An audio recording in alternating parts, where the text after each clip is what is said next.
passionate about race and culture and multicultural issues. That's a part of my story and part of my history. Any first-timers here? First time? Good, I don't feel so alone.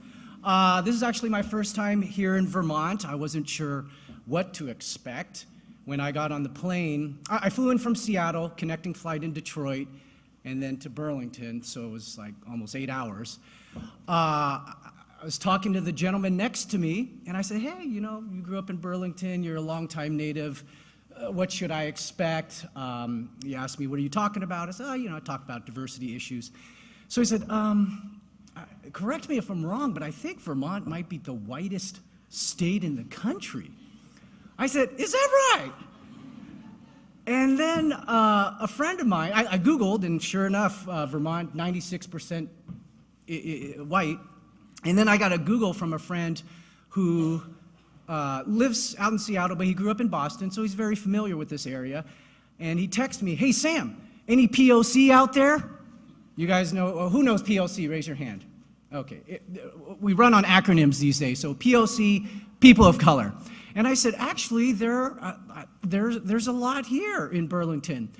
Part of that I believe, is probably due to the University of Vermont's commitment to diversity and drawing more folks here and having symposiums like this one where we can talk courageously about race and culture, knowing that we, as a therapist, what they teach us is we all come with our own prejudices and biases. So I'm aware of my own. So we're not immune to it, and I'm just glad to be here. So the title, I guess I don't need to continue to crane my neck when I have it here, is called Slanted Eyes, the Asian American Poetic Experience. Whether you knew it or not, I'm actually going to do some poetry, some spoken word poetry. So if you like what you hear, even if you don't like, you can snap your fingers, clap, do whatever that strikes your fancy. The beginning portion, Slanted Eyes. Ooh, I don't know, I had some friends kind of roll their eyes when they saw that. They said, that is pretty offensive, Sam. Why are you trying to make a buck off of that offensive phrase? I said, well, it is offensive, but I've been the recipient of that for so many years that now I've decided I'm going to take ownership of this. So that's how it kind of came to be. Ethnic minorities face many challenges in their quest to become American here in the United States.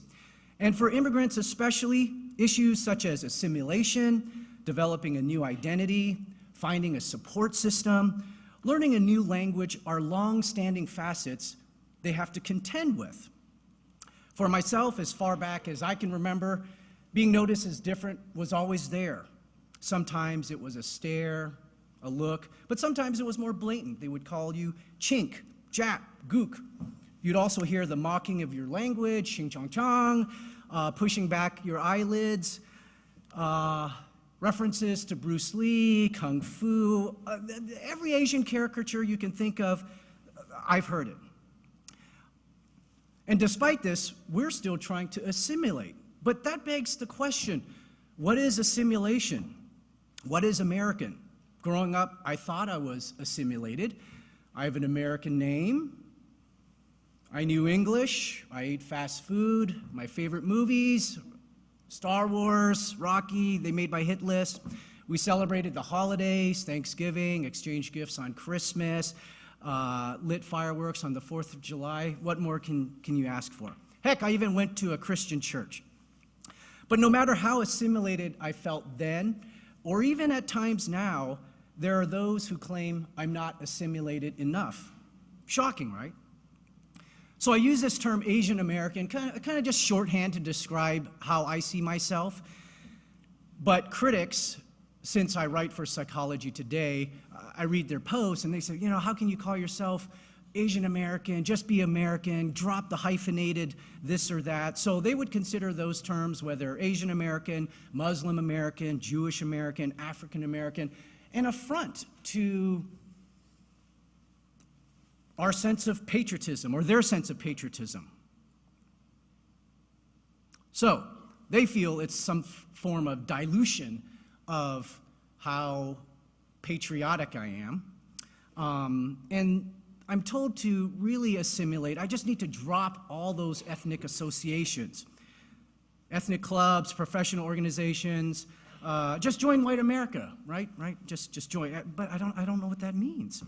They think I must be doing something subversive when I'm in my Asian American or ethnic circles. So in 2017, the question of what exactly is an American remains as divisive and confusing as ever, especially if you're Asian living in white America. Can you guys still see me? I'm yellow, you're white. Right or wrong, my last name is Wong. I look different. You call me names. I ask why. Is my skin to blame? Set apart in the US of A, I wonder to myself, am I okay? Chinese, Japanese, dirty knees, look at these. Geez, go ahead, stare, glare, point a finger. Why not? They won't care. Besides, it's everywhere. Playgrounds, schools, work. Psst, my boss, racist, sure. You see, no matter the place, because of my face, I can't escape race. We try to fit in, become citizens, speak English, eat Kentucky Fried Chicken, buck, buck, sing songs. Oh, say, can you see my country, 'tis of thee? This land is your land, this land is my land. However, no matter what we do, there are those whose desire is to exclude. This message ain't about hate, don't get me wrong, it's about faith for those born a Wong. Can't forget the Lees, the Kims, the Chins, or the Nguyen's. Want nothing more, treated as humans. There's a song from the 80s, oh, I remember, that encapsulates what I so treasure. I'm only human, of flesh and blood of made, born to make mistakes. Doesn't mean living here in this place. I didn't hear any finger snapping here. We'll try it again. We'll have more. So Asians have been here since the mid-19th century. This is a picture of a Chinese family in Oregon that arrived during that time. As you can see, their style of dress, their food, their customs, their language, their religion, everything was different from those from the previous immigrants from Europe. For European immigrants, despite their differences, at least they came from the same continent and kind of looked the same. Asians, on the other hand, were truly strangers from a different shore, as coined by the late Asian American Studies professor Ronald Takaki. Upon arrival to America's shores, men and women of Asian descent were viewed with suspicion right off the bat. This is a rodent repellent ad showing a caricature of a Chinese man eating a rat. And then from rat to an octopus, because there are 8 vices shown here. The propaganda came from media images, political cartoons, pulp fiction. Everywhere you looked, Asians were viewed as other, the enemy, despicable, subhuman. They experienced housing and job discrimination, hate crimes. There were even massacres. They were deemed devious and a threat to Caucasians, a threat to jobs, and especially white women. I'm not sure if you can read the caption there, but a lesson to John Chinaman, and he has on a little placard that says, "The Destroyer of Women and Children." This is an 1899 political cartoon depicting a crazed Chinese guy raping and, this one. This is an 1899 political cartoon depicting a crazed Chinese guy raping and killing a white woman. This was one Chinese guy. Can you imagine what happens when there are a dozen? Well, here it is. 12 Chinamen and a woman. You can see from the headline, it's going to be a virile mixture of hard men, soft ladies, and shameless violence. So enough was enough, and our country needed a way to restrict the Chinese from entering. Consequently, the Chinese were officially banned when Congress passed the Chinese Exclusion Act in 1882. However, with that ban, there was still a need for workers, especially in agriculture in Hawaii and parts of the mainland, so the Japanese were allowed to arrive. My father-in-law is fourth-generation Japanese American from Kauai, so he traces his ancestors to having picked sugarcane.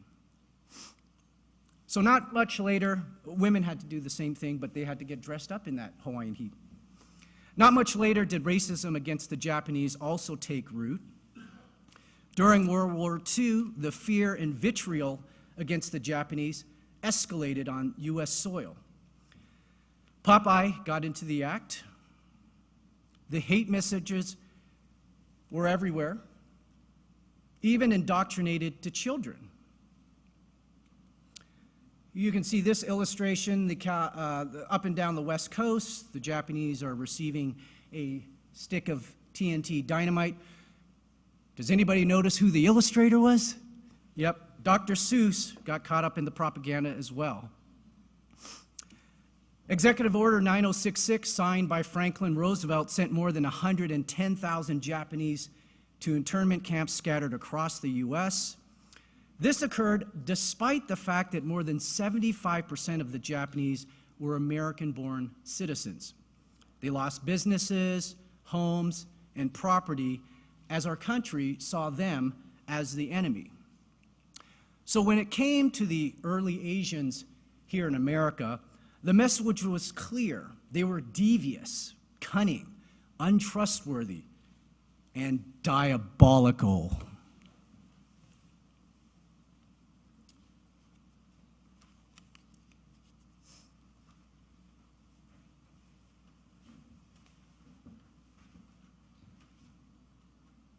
Fu Manchu, a caricature. The Chinese sinister, popularized in Hollywood, spread to other neighborhoods. The Chinese came in the 1840s looking for gold, mocked by society. White said, "Oh, so sorry." Built the railroads, treacherous work. The transcontinental, you should be thankful. You wouldn't know it from your history books. The Chinese denied a place by the finished work. They worked for low wages, didn't make front pages, even when 50 were killed. Rock Springs Massacre, letting us know racism was for show. Hate became official. Chinese Exclusion Act of 1882, driven from the mines with nowhere to go, banded together, settled in San Francisco. Unlike what you think, Chinatowns were started not intentionally, but out of necessity. They worked long and hard, risking limb and life, only to hear scorn and taunts, "Get away from us whites."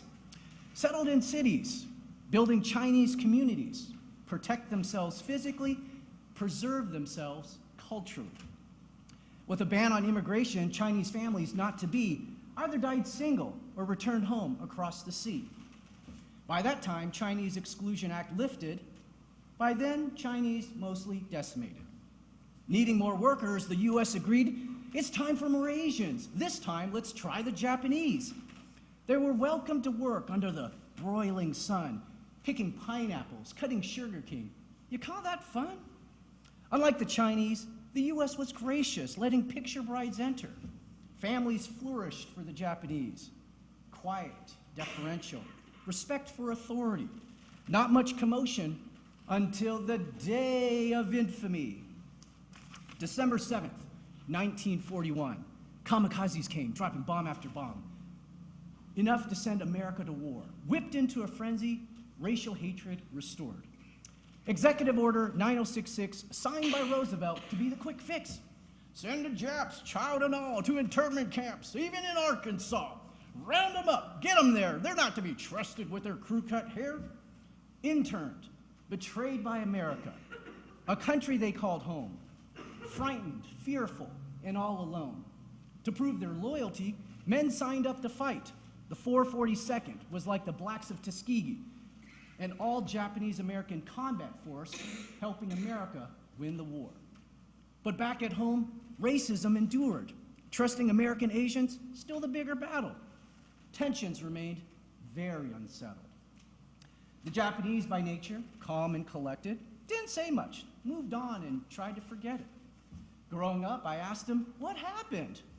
But no one shared their stories. Embarrassed, ashamed, questions deflected. We don't want any glory. But it's not about glory, it's about history. If we don't share it, the cliche says we're doomed to repeat it.